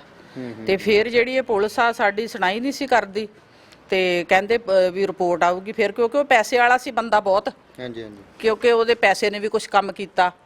ਤੇ ਫਿਰ ਪੁਲਿਸ ਕਾਰਵਾਈ ਨਹੀਂ ਸੀ ਕਰਦੀ, ਕਹਿੰਦੇ ਉਹਦੀ ਪੋਸਟਮਾਰਟਮ ਦੀ ਰਿਪੋਰਟ ਆਊਗੀ, ਅਸੀਂ ਫਿਰ ਕਾਰਵਾਈ ਕਰਨੀ ਹੈ ਜੋ ਵੀ ਕਰਨੀ ਹੈ। ਸਾਡੀ ਸੁਣਦੀ ਨਹੀਂ ਸੀ। ਬੜੇ ਫਿਰ SSP ਸਾਹਿਬ ਦੇ ਅਸੀਂ ਪੇਸ਼ ਹੋਏ, ਉਹਨਾਂ ਨੇ ਫਿਰ ਸਖਤੀ ਕੀਤੀ ਪੁਲਿਸ ਨੂੰ ਤੇ ਫਿਰ ਚਲੋ ਪਰਚਾ ਦਰਜ ਹੋ ਗਿਆ ਆ। ਹੁਣ ਪਰਚਾ ਜਿਹੜਾ ਉਹ ਪੂਰੇ ਵਿਅਕਤੀਆਂ ਤੇ ਦਰਜ ਨਹੀਂ ਹੋਇਆ ਹੈਗਾ। ਜਿਹੜੇ ਅਸੀਂ ਨਾਮ ਲੈ ਰਹੇ ਉਸ ਦਿਨ ਇੱਥੇ ਸੀ, ਜਿਨ੍ਹਾਂ ਦਾ ਅਹਿਮ ਰੋਲ ਰਿਹਾ ਕੁੜੀ ਨੂੰ ਮਾਰਨ ਨੂੰ, ਜਿਹੜੇ ਮੁੰਡੇ ਕੁੜੀ ਨੂੰ ਟੌਰਚਰ ਕਰਦੇ ਰਹੇ। ਇਹਦਾ ਆਪਦਾ ਮੁੰਡਾ ਗੁਰਨੂਰ ਸਿੰਘ, ਇਹ ਜਿਹੜੀ ਭਰਜਾਈ ਸਾਡੀ ਬਣੀ ਸੀ ਉਹਦਾ, ਅਮਨਦੀਪ ਕੌਰ ਦਾ, ਇੱਕ ਇਹਦਾ ਭਤੀਜਾ, ਉਹ ਵੀ ਪਰਚੇ 'ਚ ਹੀ ਨਹੀਂ ਪਾਏ ਗਏ ਉਹ। ਤੇ ਫਿਰ ਜਿਹੜੀ ਇੱਕ ਉਹ ਇਹਦੀ ਭਰਜਾਈ ਪਰਚੇ 'ਚ ਪਾਈ ਗਈ, FRI 'ਚ ਨਾਮ ਆ ਉਹਦਾ ਅਮਨਦੀਪ ਕੌਰ, ਉਹ ਹਜੇ ਅਰੈਸਟ ਨਹੀਂ ਕੀਤੀ ਪੁਲਿਸ ਨੇ। ਹੋਰ ਹਾਂਜੀ ਇੱਕ ਮੁੰਡਾ ਇੱਥੋਂ ਸ਼ਾਹਜਹਾਨਪੁਰ ਦਾ ਆ, ਲਵਪ੍ਰੀਤ ਸਿੰਘ, ਉਹ ਵੀ ਨਹੀਂ, ਉਹ ਅਰੈਸਟ ਕਰਕੇ ਪਤਾ ਨਹੀਂ ਇਹਨਾਂ ਨੇ ਫੇਰ ਛੱਡਤਾ ਅਰੈਸਟ, ਤੇ ਮੇਰੇ ਸਾਹਮਣੇ ਕਰ ਲਿਆ ਸੀ, ਲੈ ਗਿਆ ਸੀ ਉਹਨੂੰ। ਇੱਕ ਕੁਲਦੀਪ ਸਿੰਘ ਆ, ਇੱਕ ਦਲਜੀਤ ਸਿੰਘ ਆ ਕਾਕੜਾਂ ਤੋਂ, ਇੱਥੋਂ ਲਾਗਿਓ ਉਹਨਾਂ ਦਾ ਅਹਿਮ ਰੋਲ ਸੀ ਬੱਚਿਆਂ ਨੂੰ ਕਟਾਉਣ ਵਿੱਚ, ਤੇ ਮਤਲਬ ਕਿ ਇਹਨਾਂ ਨੂੰ ਜੋ ਵੀ ਟੌਰਚਰ ਕਰਨ ਦੇ ਵਿੱਚ ਇਹਨੂੰ ਉਹ ਪੂਰੀ ਸਪੋਰਟ ਕਰਦੇ ਸੀ ਉਹ। ਅੱਛਾ ਜੀ। ਹਾਂਜੀ, ਤੇ ਇਹੀ ਸਾਡੀ ਮੰਗ ਆ ਕਿ ਇਹ ਜਿਹੜਾ ਦੋਸ਼ੀ ਆ ਇਹ ਫੜੇ ਜਾਣ ਸਾਰੇ ਪ੍ਰੋਪਰ, ਤੇ ਪਰਚਾ ਵੀ ਜਿਹੜਾ ਇਹ ਸਾਰਿਆਂ ਤੇ ਹੋਣਾ ਚਾਹੀਦਾ ਜਿਨ੍ਹਾਂ ਦੇ ਅਸੀਂ ਨਾਮ ਲੈ ਰਹੇ ਹਾਂ। ਤੇ ਭੈਣ ਨੇ ਦੱਸਿਆ ਬਈ ਉਹ ਬੱਚੀ ਦੇ ਨਾਲ ਜਬਰ ਜਨਾਹ ਵੀ ਉਹਦਾ ਮਨਦੀਪ ਕੌਰ ਦਾ, ਜਿਹੜੀ ਇਹਨਾਂ ਦੀ ਮਤਰੇਈ ਮਾਂ ਸੀ, ਉਹਦਾ ਬੇਟਾ ਤੇ ਭਤੀਜਾ ਕਰਦੇ ਰਹੇ ਜੀ। ਉਸ ਦੇ ਵਿੱਚ ਵੀ ਤੁਸੀਂ ਪਰਚੇ ਦੀ ਮੰਗ ਕਰਦੇ ਹੋ ਬਈ ਉਹ ਧਾਰਾਵਾਂ ਵੀ ਲੱਗਣੀਆਂ ਜੀ? ਹਾਂਜੀ ਬਿਲਕੁਲ, ਬਲਾਤਕਾਰ ਦੀਆਂ ਧਾਰਾਵਾਂ ਲੱਗਣੀਆਂ ਚਾਹੀਦੀਆਂ, ਤੁਰੰਤ ਲੱਗਣੀਆਂ ਚਾਹੀਦੀਆਂ, ਅਰੈਸਟ ਕੀਤੇ ਜਾਣੇ ਚਾਹੀਦੇ। ਸਾਨੂੰ ਇਸ ਗੱਲ ਦਾ ਬੜਾ ਰੋਸ ਆ ਜਿਹੜਾ ਪੁਲਿਸ ਨੇ ਉਹ ਅਰੈਸਟ ਕਰਕੇ ਤੇ ਫੇਰ ਛੱਡ ਦਿੱਤਾ 3-4 ਦਿਨ ਰੱਖ ਕੇ ਗੁਰਨੂਰ ਸਿੰਘ। ਤੇ ਦੂਜਾ ਜਿਹੜਾ ਵਾ ਇਹਦਾ ਭਤੀਜਾ ਵਾ ਇਹ ਗਗਨ, ਉਹ ਹਜੇ ਫੜਿਆ ਹੀ ਨਹੀਂ ਗਿਆ, ਹੁਣ ਪਤਾ ਉਹਦਾ ਪਰਚੇ 'ਚ ਨਾਮ ਪਾਉਣ ਡਏ ਆ ਜੀ। ਹਾਂਜੀ। ਤੇ ਮਨਦੀਪ ਕੌਰ ਤੇ ਇਹਨਾਂ ਦੇ ਜਿਹੜੇ ਸਕੇ ਮਾਂ ਸੀਗੇ ਤੇ ਮਤਰੇਈ ਮਾਂ, ਉਹ ਫਰਕ ਕੀ ਸੀ? ਮਤਲਬ ਕਿ ਸੁਭਾਅ ਦਾ ਵੀ ਫਰਕ ਸੀਗਾ ਜੀ? ਦੇਖੋ ਜੀ ਲੱਖਾਂ ਕੋਹਾਂ ਦਾ ਫਰਕ ਸੀ। ਉਹ ਤੇ ਸਾਡੀ ਭਰਜਾਈ ਸੀਗੀ ਜਿਹੜੀ ਉਹ ਇੱਕ ਦੇਵੀ ਸੀ। ਸਰੂਪ ਸਿੰਘ ਦੇ ਨਾਲ ਉਹ ਝਗੜਾ ਕਰਦੀ ਰਵੇ ਤੇ ਸਰੂਪ ਸਿੰਘ ਉਸ ਚੀਜ਼ ਤੋਂ ਤੰਗ? ਨਹੀਂ ਏਦਾਂ ਦਾ ਕੁਝ ਨਹੀਂ ਸੀ। ਇੰਨਾ ਸੋਹਣਾ ਪਰਿਵਾਰ ਰਹਿੰਦਾ ਸੀਗਾ, ਕਿਤੇ ਵੀ ਮਤਲਬ ਕਿ ਕਿਤੇ ਰਿਸ਼ਤੇਦਾਰੀ 'ਚ ਭੈਣ ਭਰਾਵਾਂ ਦੇ ਕੋਈ ਦੁੱਖ ਪੀੜ ਪੈਂਦੀ ਸੀ, ਉਹ ਪਹਿਲਾਂ ਇਹਨਾਂ ਨੂੰ ਨਾਲ ਲੈ ਕੇ ਜਾ ਕੇ ਸਾਡੇ ਕੋਲ ਖੜਦੀ ਸੀ। ਉਹ ਏਦਾਂ ਥੋੜੀ ਸੀਗੀ, ਉਹ ਤਾਂ ਬਹੁਤ ਇੱਕ ਹਾਂਜੀ ਬਹੁਤ ਸਮਝਦਾਰ ਔਰਤ ਸੀ ਜਿਹਨੂੰ ਕਹਿ ਸਕਦੇ। ਇੰਨੀ ਬਾਣੀ ਪੜ੍ਹਦੀ ਸੀ, ਉਹ ਬਾਣੀ ਪੜ੍ਹਨ ਵਾਲੀ ਸੀਗੀ, ਬਹੁਤ ਬੀਬੀ ਸੀ ਉਹ ਭਰਜਾਈ ਮੇਰੀ, ਉਹਦੀ ਕੀ ਰੀਸ ਕਰ ਸਕਦੇ ਆ। ਇਹਨੇ ਤਾਂ ਘਰ ਦਾ ਤਲਾ ਮੋਲਾ ਪੱਟ ਦਿੱਤਾ, ਆ ਕੇ ਘਰ ਨੂੰ ਤਾਲੇ ਲੱਗ ਗਏ, ਸਾਨੂੰ ਹੌਲ ਪੈਂਦੇ ਆ ਜਦੋਂ ਅਸੀਂ ਇਸ ਨਗਰ 'ਚ ਆਏ ਆ ਜੀ। ਸੋ ਮਾਤਾ ਜੀ ਨੇ ਇੱਥੇ ਬੈਠੇ ਸਾਡੇ ਕੋਲ, ਇਹ ਮਾਤਾ ਜੀ ਨੇ। ਮਾਤਾ ਜੀ ਤੁਸੀਂ ਇਹਨਾਂ ਦੀ ਜਿਹੜੀ ਮਾਤਾ ਸੀ ਪਹਿਲੇ, ਉਹਨਾਂ ਦਾ ਕੀ ਨਾਮ ਸੀਗਾ ਤੁਹਾਡੇ ਮਾਤਾ ਦਾ ਪਹਿਲੇ? ਰਾਜਵੀਰ ਕੌਰ। ਰਾਜਵੀਰ ਕੌਰ, ਉਹਨਾਂ ਨੂੰ ਆਪਣੀ ਧੀ ਬਣਾਇਆ ਹੋਇਆ ਸੀ ਤੁਸੀਂ? ਧੀ ਸੀ ਬੇਟਾ, ਸਾਡੇ ਘਰ ਬਹੁਤ ਆਉਣੀ ਜਾਣੀ ਸੀ ਉਹਦੀ। ਕਦੀ ਉਹ ਇੱਥੇ ਖਾ ਲੈਂਦੇ ਸੀ ਖਾ ਕੇ, ਕਦੀ ਇਹੋ ਜੀ ਹੈ ਹੀ ਨਹੀਂ ਸੀ। ਅੱਛਾ ਜੀ। ਇੰਨੀ ਚੰਗੀ ਕੁੜੀ ਸੀ ਵੀ ਉਹ ਸਾਥੇ। ਤੇ ਇਸ ਮਨਦੀਪ ਕੌਰ ਨੇ ਆ ਕੇ ਕੀ ਇੱਥੇ ਮਤਲਬ ਕਿ ਤੁਹਾਡੇ ਘਰ ਇਹ ਬੱਚਿਆਂ ਦਾ ਆਮ ਆਉਣਾ ਜਾਣਾ ਰਹਿੰਦਾ ਸੀ ਤੇ ਇੱਕੋ ਦਮ ਰੁਕ ਗਿਆ? ਬੱਚੇ ਤਾਂ ਰਹਿੰਦੇ ਹੀ ਇੱਥੇ ਸੀ, ਜੋ ਮਰਜ਼ੀ ਫਰਿੱਜ ਚੋਂ ਕੱਢ ਕੇ ਖਾਣ, ਕੁਛ ਕਰਨ, ਬੱਚਿਆਂ ਨੂੰ ਕੋਈ ਇਹ ਜੀ ਉਹਨੇ ਕਦੇ ਰੋਕਿਆ ਹੀ ਨਹੀਂ ਸੀ। ਉਹਨੂੰ ਪਤਾ ਸੀ ਮੇਰੀ ਮਾਂ ਦੇ ਘਰ ਗਏ ਆ, ਬੈਠੇ ਹੀ ਆ ਕੋਲ। ਕੋਈ ਇਹੋ ਜਿਹਾ ਸਾਡੇ ਘਰ 'ਚ ਫਰਕ ਵੀ ਹੈ ਨਹੀਂ ਸੀ। ਤੇ ਸਰੂਪ ਸਿੰਘ ਨੇ ਵੀ ਮਾਂ ਬਣਾਇਆ ਹੈ ਸੀ, ਕਦੀ ਇਹਨੂੰ ਪਤਾ ਹੀ ਨਹੀਂ ਸੀ ਹੁੰਦਾ ਮੈਨੂੰ ਵੀ ਇਹ ਕੰਮ ਇੱਥੋਂ ਤਾਂ ਹੀ ਕਰ ਲਊਗਾ। ਅੱਛਾ ਜੀ। ਹਾਂ, ਕੋਈ ਇਹੋ ਜੀ ਇਹਦੇ ਵਿੱਚ ਪਿੰਨ ਭੇਜ ਹੈ ਹੀ ਨਹੀਂ ਸੀ। ਕਹਿਣਾ ਮੱਕੀ ਦੀ ਰੋਟੀ ਖਾਣੀ ਮਿੱਸੀ ਤੇ ਮੇਰੀ ਨੂੰਹ ਨੇ ਪਕਾਉਣੀਆਂ, ਦਹੀਂ ਨਾਲ ਮੱਖਣ ਰੱਖ ਕੇ ਸਰੂਪ ਸਿੰਘ ਨੇ ਵੀ ਖਾ ਜਾਣੀ। ਕਹਿਣਾ ਆਨੰਦ ਆ ਗਿਆ। ਹੈਂ, ਤੇ ਬੱਚਿਆਂ ਦਾ ਪੁੱਛੀ ਨਾ, ਬੱਚੇ ਤੇ ਮੈਂ ਨਿੱਕੇ ਨਿੱਕੇ ਹੀ ਇੱਥੇ ਮੇਰੇ ਕੋਲ ਪੜੇ ਜਨਮ ਦਿੱਤਾ। ਆ 5 ਦਿਨਾਂ ਦੀ ਸੀ ਮੋਠਾਂ ਵਾਲਿਆਂ ਜਦੋਂ ਇੱਥੇ ਇੰਨੇ ਕਿਰਾਏ ਤੇ ਆਇਆ। ਆ ਵੱਡੀ ਕੁੜੀ। ਇਹ ਸੱਚੀ ਗੱਲ ਹੈ ਜੀ ਵੀ ਸਰੂਪ ਸਿੰਘ ਦੇ ਘਰ ਉਦੋਂ ਕੁਝ ਨਹੀਂ ਹੁੰਦਾ ਸੀ, ਪਰ ਜਦੋਂ ਜਿਹੜੀ ਧੀ ਨੂੰ ਇਹਨਾਂ ਨੇ ਮਾਰਿਆ ਜੀ, ਵੀ ਉਹ ਤੋਂ ਬਾਅਦ ਹੀ ਇਹਨਾਂ ਦੇ ਦਿਨ ਬਦਲਣੇ ਸ਼ੁਰੂ ਹੋਏ। ਬਹੁਤ ਵਧੀਆ ਉਹ ਕੁੜੀ ਖਨੀ ਕੀ ਲੈ ਕੇ ਆਈ ਸੀ, ਇੰਨੀ ਰੰਗ ਰੂਪ ਨਾਲ ਹੀ ਲੈ ਗਈ। ਪਰੀ ਸੀ, ਪਰੀ ਉਹ ਪਰੀ। ਉਹਦੀ ਤੇ ਹੱਲੇ ਵੀ ਬੱਚਿਆਂ ਨੂੰ ਰੋਟੀ ਖਾਂਦੇ ਹਟ ਜਾਂਦੇ ਜਦੋਂ ਉਹਦਾ ਯਾਦ ਆ ਜਾਂਦੀ ਹੈ। ਸਾਡੇ ਘਰ 'ਚ ਤੇ ਇੰਨਾ ਉਹਦਾ ਸੀ, ਬੱਚਿਆਂ ਦੇ ਗਲਾਂ ਨੂੰ ਜੱਫੀਆਂ ਪਾਉਣੀਆਂ, ਭਾਜੀ ਆਹ ਲੈ ਕੇ ਆਇਓ ਸ਼ਹਿਰੋਂ, ਭਾਜੀ ਆਹ ਲੈ ਕੇ ਆਇਓ ਸ਼ਹਿਰੋਂ। ਉਹ ਕੁੜੀ ਬਹੁਤ ਨੇਕ ਸੀ ਤੇ ਉਹਦੀ ਮਾਂ ਵੀ ਬੜੀ ਨੇਕ ਸੀ। ਹੈਂ, ਤੇ ਹੁਣ ਆ ਦੇਖੋ ਜਦੋਂ ਦੀ ਆਈ ਆ 10-12 ਦਿਨ ਏਦਾਂ ਰਹੀ ਰੂਈ ਆ। ਮੁੜ ਕੇ ਮੇਰੇ ਘਰੋਂ ਦੁੱਧ ਲੈਂਦੇ ਸੀ, ਇਹਨਾਂ ਬਾਂਧ ਲਾਈ ਹੀ ਸੀ। ਫਿਰ ਦੁੱਧ ਵੀ ਬੱਚਿਆਂ ਨੇ ਆਉਣਾ, ਨਿੱਕੇ ਮੁੰਡੇ ਨੇ ਦੁੱਧ ਲੈਣਾ ਆਉਣਾ, 3 ਕਿਲੋ ਦੁੱਧ ਉਹਦੇ ਕੋਲ ਚੁੱਕਣਾ ਹੋਣਾ, ਬਾਹਰੋਂ ਫੜ ਲੈਣਾ ਤੇ ਘਰ ਨਹੀਂ ਵੱਡਿਆਂ ਨੂੰ ਘੱਲਣਾ, ਇਹਨੂੰ ਨਹੀਂ ਘੱਲਣਾ। ਮਾਤਾ ਜੀ ਇਹ ਵੀ ਦੱਸਦੇ ਆ, ਕਹਿੰਦੇ ਵੀ ਜਿਹੜੇ ਮਤਰੇਈ ਮਾਂ ਸੀਗੀ ਮਨਦੀਪ ਕੌਰ, ਉਹ ਬਾਬੇ ਬੂਬਿਆਂ ਦੇ ਡੇਰਿਆਂ ਡੂਰਿਆਂ ਦੇ ਵਿੱਚ ਵੀ ਜਾਈ ਜਾਂਦੀ ਸੀ, ਕੁਝ ਕਰਵਾਉਂਦੀ ਸੀ? ਜੀ ਉਹ ਬਾਬਿਆਂ ਦੇ ਉੱਤੇ ਜਾਂਦੀ ਸੀ, ਬਾਬਿਆਂ ਦੇ ਉੱਤੇ ਉਹਨਾਂ ਨੂੰ ਨਾਂ ਦਾ ਵੀ ਪਤਾ ਹੁੰਦੇ ਵੀ ਸੀ। ਇਹੀ ਕੀ ਤਾਂ ਕਰਨ ਜਾਂਦੀ ਸੀ ਉੱਥੇ ਜੀ ਉਹ? ਪਤਾ ਨਹੀਂ ਹੁਣ ਇਹ ਤੋਂ ਉੱਪਰ ਲਈ ਜਾਣ। ਉਹਦੇ ਕੋਲ ਆਪਣਾ ਮੁੰਡਾ ਸੀ। ਆਮ ਤੌਰ ਤੇ ਤਾਂ ਹੀ ਦੇਖਿਆ ਜਾਂਦਾ ਜੀ ਵੀ ਲੇਡੀਜ਼ ਜਿਹੜੀਆਂ ਜ਼ਿਆਦਾ ਬਾਬਿਆਂ ਦੇ ਫਿਰਦੀਆਂ ਵੀ ਸਾਡੇ ਬੇਟੇ ਦਾ ਜੀ ਇੱਥੇ ਵਿਆਹ ਹੋ ਜੇ, ਸਾਡੀ ਧੀ ਵਿਆਹ ਹੋ ਜੇ, ਇਹਨਾਂ ਨੂੰ ਝੱਲਦੀ ਨਹੀਂ ਸੀ। ਬੇਟਾ ਵਿਆਹਣ ਯੋਗ ਨਹੀਂ ਸੀ, ਕੀ ਹੋਰ ਔਲਾਦ ਚਾਹੁੰਦੀ ਸੀ ਉਹ? ਹੁਣ ਵੀ ਆਏ ਸੀ, ਉਹ ਬੱਚਾ ਦੱਸਣ ਡਿਆ ਹੈ ਬਾਬੇ ਜਿਹੜੇ ਜਿਨ੍ਹਾਂ ਤੇ ਜਾਂਦੀ ਸੀ, ਉਹ ਤਾਂ ਅਨਮੋਲ ਦੱਸਣ ਡਿਆ। ਕਿਤੇ ਇਹਨਾਂ ਕਰਕੇ ਉਹ ਤਾਂ ਨਹੀਂ ਜਾਂਦੀ ਸੀ ਬਾਬਿਆਂ ਦੇ? ਬਸ ਮਾਰਨ ਕਰਕੇ ਹੀ ਜਾਂਦੇ ਹੋਣਗੇ ਵੀ ਬਲੀ ਦੇਣੀ ਆ। ਅੱਛਾ, ਬਲੀ ਦੇਣੀ ਹੈ। ਇਦਾਂ ਦਾ ਵੀ ਕੁਝ ਹੋਇਆ ਮਰੀ ਪਈ ਇਦਾਂ ਦਾ ਕੁਝ ਹੋਇਆ ਉਧਰ। ਮਰੀ ਪਈ ਦਾ ਸਿਰ ਵਾਇਆ, ਉਹਦੇ ਪਾਊਡਰ ਕਰੀਮਾਂ ਲਾਈਆਂ ਵਾ, ਇਹ ਬੱਚਾ ਦੱਸਦਾ ਆ। ਫਿਰ ਪਤਾ ਨਹੀਂ ਤੋੜੀ ਤੂੜੀ ਉਹਦੇ ਢਿੱਡ ਤੇ ਪਾਉਂਦੇ ਰਹੇ ਆ ਤੇ ਹਾਂ, ਤੇ ਉਹ ਸਾਰਾ ਫਿਰ ਇਹ ਕੋਈ ਤਾਂਤਰਿਕ ਹੀ ਆਏ ਸੀ ਆਇਆ। ਦੱਸਦੇ ਮੈਨੂੰ ਤਾਂ ਉਹਨੇ ਦੱਸਿਆ 3 ਜਣੇ ਆਏ ਸੀ। ਅੱਛਾ ਜੀ, ਹਾਂਜੀ ਹਾਂਜੀ ਦੱਸੋ ਬੇਟੇ। ਇੱਕ ਪਤਾ ਸ਼ਾਇਦ ਡਰਾਈਵਰ ਹੈਗਾ, ਹਾਂ, ਦੋ ਜਾਣੇ ਪਿਸਤੌਲ ਕਿੱਕੋ ਸੀ। ਇੱਕ ਬਾਬਾ ਹੈਗਾ ਤੇ ਉਹਦੇ ਨਾਲ ਇੱਕ ਉਹਦਾ ਚੇਲਾ ਛੋਟਾ, ਉਹ ਲੈ ਕੇ ਆਇਆ ਸੀ ਪਿਸਤੌਲ। ਕੀ ਪਿਸਤੌਲ? ਹੋਰ ਕੀ ਕਰਦੇ ਸੀ ਉਹ ਮਰੀ ਹੋਈ ਦੀਦੀ ਦੇ? ਉਹ ਕੁਛ ਨਹੀਂ, ਉਹ ਬਾਹਰ ਹੀ ਬੈਠੇ ਹੀ, ਬਸ ਅੰਦਰ ਨਹੀਂ ਗਏ ਉਹ। ਅੱਛਾ, ਬਸ ਤੂੰ ਥਾਣੇਦਾਰ ਆ ਬੰਦਾ। ਅੱਛਾ ਜੀ। ਉਹ ਥਾਣੇਦਾਰ ਆ ਸਾਡੇ, ਜਿੱਥੇ ਸਾਡਾ ਜੱਦੀ ਪਿੰਡ ਆ ਨਾ, ਧੂਣੀ ਲਾਈ ਉਹਨਾਂ ਨੇ, ਕਹਿ ਰਿਹਾ ਜਿਹੜਾ ਸਾਡਾ ਜੱਦੀ ਪਿੰਡ ਆ ਮੇਰੇ ਪੇਕਿਆਂ ਦਾ ਮੋਠਾਂ ਵਾਲਾ, ਜਿੱਥੇ ਸਰੂਪ ਸਿੰਘ ਪਹਿਲਾਂ ਆਇਆ ਵਾ, ਉੱਥੇ ਲਾਗੇ 3 ਕਿਲੋਮੀਟਰ ਦੇ ਫਰਕ ਨਾਲ ਪਿੰਡ ਆ ਲਟਕਾਂ ਵਾਲਾ। ਉੱਥੋਂ ਦਾ ਬਾਬਾ ਹੁਸ਼ਿਆਰਾ ਉਹਨੂੰ ਕਹਿੰਦੇ ਆ, ਉਹ ਥਾਣੇਦਾਰ ਆ। ਕਪੂਰਥਲੇ ਉਹਦੀ ਡਿਊਟੀ ਹੁੰਦੀ ਆ। ਉਹ ਐਦਾਂ ਦੀ ਚੌਂਕੀ ਚੌਂਕੀ ਬਹੁਤ ਲਾਉਂਦਾ ਤੇ ਇਹ ਉੱਥੇ ਜਾ ਕੇ ਖੇਲਦੀ ਹੁੰਦੀ ਸੀ ਬਹੁਤ। ਉੱਥੇ ਸੇਵਾ ਵੀ ਕਰਦੀ ਸੀ ਇਹ ਭਰਜਾਈ ਮੇਰੀ। ਤੇ ਇਹ ਉਹ ਉਦਣ ਉਸ ਦਿਨ ਉਹ ਕਹਿੰਦੇ ਇੱਥੇ ਆਇਆ ਵਾ। ਅੱਛਾ ਅੱਛਾ ਅੱਛਾ। ਹਾਂਜੀ, ਤੇ ਉਹਦਾ ਇੱਕ ਚੇਲਾ ਕੋਈ ਸੁਰਿੰਦਰ ਉਹ ਆਇਆ ਵਾ ਤੇ ਇੱਕ ਉਹਦੀ ਗੱਡੀ ਦਾ ਡਰਾਈਵਰ ਸੀ। ਕਿਉਂਕਿ ਰਿਵਾਲਵਰ ਉਹਦੇ ਕੋਲ ਤਾਂ ਹੀ ਸੀ, ਉਹ ਆਪਣਾ ਉਹ ਪੁਲਿਸ ਵਿੱਚ ਥਾਣੇਦਾਰ ਆ, ਉਹਦੇ ਕੋਲ ਰਿਵਾਲਵਰ ਹੈ, ਹੋਣਾ ਜ਼ਰੂਰੀ ਆ। ਇਹ ਚੀਜ਼ ਆ। ਸੋ ਬਿਲਕੁਲ, ਸੋ ਇਹਨਾਂ ਦੇ ਇਹ ਵੀ ਦੋਸ਼ ਨੇ ਵੀ ਜਿਹੜੇ ਲੋਕ ਇਹਦੇ ਵਿੱਚ ਸਾਰੀ ਸਾਜ਼ਿਸ਼ ਦੇ ਵਿੱਚ ਸ਼ਾਮਿਲ ਨੇ, ਕੁਝ ਕੁ ਲੋਕਾਂ ਤੇ ਪਰਚਾ ਹੋਇਆ, ਕੁਝ ਬਾਕੀ ਨੇ ਜਿਨ੍ਹਾਂ ਦੇ ਇਹਨਾਂ ਨੇ ਨਾਮ ਲਏ ਆ। ਪੁਲਿਸ ਨੂੰ ਜਲਦ ਤਫਤੀਸ਼ ਕਰਕੇ ਉਹਨਾਂ ਨੂੰ ਅੰਦਰ ਡੱਕਣਾ ਚਾਹੀਦਾ, ਕਿਉਂਕਿ ਸਮਾਜ ਦੇ ਲਈ ਘਾਤਕ ਹੁੰਦੇ ਨੇ ਅਜਿਹੇ ਲੋਕ। ਅੱਜ ਸਾਨੂੰ ਇੱਕ ਰੀਜਨ ਦੱਸਿਆ ਜਾਵੇ ਵੀ ਕਿਸ ਕਰਕੇ ਉਹ ਬੱਚੀ ਦੀ ਇਹਨਾਂ ਨੇ ਜਾਨ ਲਈ ਆ। ਸਾਨੂੰ ਅੱਜ ਤੱਕ ਹਜੇ ਤੱਕ ਪੁਲਿਸ ਨੇ ਰੀਜਨ ਹੀ ਨਹੀਂ ਦੱਸਿਆ ਵੀ ਕਾਰਨ ਕੀ ਆ ਉਹਦੀ ਮੌਤ ਦਾ, ਕਿਉਂ ਮਾਰੀ ਉਹ। ਸਾਨੂੰ ਕਾਰਨ ਦੱਸਿਆ ਜਾਵੇ ਵੀ ਕਿਉਂ ਮਾਰੀ ਆ। ਜੀ ਬਿਲਕੁਲ। ਸੋ ਇੱਕ ਵਾਰ ਫਿਰ ਇਹੀ ਕਹਿਣਾ ਵੀ ਘਾਤਕ ਹੁੰਦੇ ਨੇ ਅਜਿਹੇ ਲੋਕ। ਤੇ ਜਿਵੇਂ ਅਸੀਂ ਤਾਂ ਢਾਡੀ ਜਥਿਆਂ ਨੂੰ ਬੁਲਾਉਂਦੇ ਆਂ ਵੀ ਸਾਡੇ ਪਿੰਡ ਆ ਕੇ ਜੀ ਤੁਸੀਂ ਅੰਧ ਵਿਸ਼ਵਾਸ ਤੇ ਲੈਕਚਰ ਦੇਣੇ ਆ, ਤੇ ਬਾਬਾ ਜੀ ਹੋਰੀਂ ਦਾ ਪਰਿਵਾਰ ਆਪ ਅੰਧ ਵਿਸ਼ਵਾਸ ਦੇ ਵਿੱਚ ਪਿਆ ਹੋਇਆ। ਇਹ ਤੇ ਸਰੂਪ ਸਿੰਘ ਦੇ ਹੱਥ ਦੇ ਵਿੱਚ ਸੀ ਨਾ, ਸਾਗਰ ਸਾਹਿਬ ਤੁਹਾਡੇ ਹੱਥ ਦੇ ਵਿੱਚ ਸੀ। ਆਪਣੀ ਪਤਨੀ ਨੂੰ ਜਦੋਂ ਬੱਚਿਆਂ ਨੂੰ ਘੂਰਦੀ ਸੀ ਤਾਂ ਕੰਟਰੋਲ ਤੁਸੀਂ ਕਰਨਾ ਸੀ ਵੀ ਇਹ, ਕਿਉਂਕਿ ਸਕੇ ਤੁਸੀਂ ਸੀ, ਤੁਸੀਂ ਮਤਰੇ ਨਹੀਂ ਸੀ, ਉਹ ਮਤਰੇਈ ਸੀ। ਤੇ ਇਹ ਬਹੁਤ ਘਾਤਕ ਚੀਜ਼ ਹੈ। ਤੇ ਇਹਦੇ ਨਾਲ ਜਿੱਥੇ ਪਿੰਡ ਆਪਣੇ ਆਪ ਨੂੰ ਮਹਿਸੂਸ ਕਰ ਰਿਹਾ ਵੀ ਯਾਰ ਸਾਡੇ ਪਿੰਡ ਨੂੰ ਕਲੰਕ ਲਵਾਤਾ, ਉੱਥੇ ਪਿੰਡ ਚਲੋ ਇਸ ਚੀਜ਼ ਨੂੰ ਵੀ ਲੈ ਕੇ ਵਧੀਆ ਰੋਲ ਨਿਭਾ ਰਿਹਾ ਵੀ ਇੱਥੇ ਪਾਰਟੀਬਾਜ਼ੀ ਤੋਂ ਉੱਤੇ ਉੱਠ ਕੇ ਸੱਚ ਦਾ ਸਾਥ ਦੇ ਰਹੇ ਨੇ ਹਰ ਕੋਈ, ਹੈ ਨਾ ਜੀ। ਬਿਲਕੁਲ, ਸਾਰੇ ਪਿੰਡ ਨੇ ਐਦਾਂ ਇੱਕਦਮ ਲਾਮਬੰਦ ਹੋਇਆ ਨਾ ਇਹ ਪਿੰਡ, ਗੱਲ ਹੀ ਛੱਡ ਦਿਓ। ਤਾਂ ਹੀ ਇਹ ਨਿਆਂ ਜਿਹੜਾ ਇਹਨਾਂ ਨੂੰ ਦੋਸ਼ੀਆਂ ਨੂੰ ਸਲਾਖਾਂ ਪਿੱਛੇ ਸੁੱਟਣ ਦੇ ਵਿੱਚ ਅਸੀਂ ਕਾਮਯਾਬ ਹੋਏ ਆ।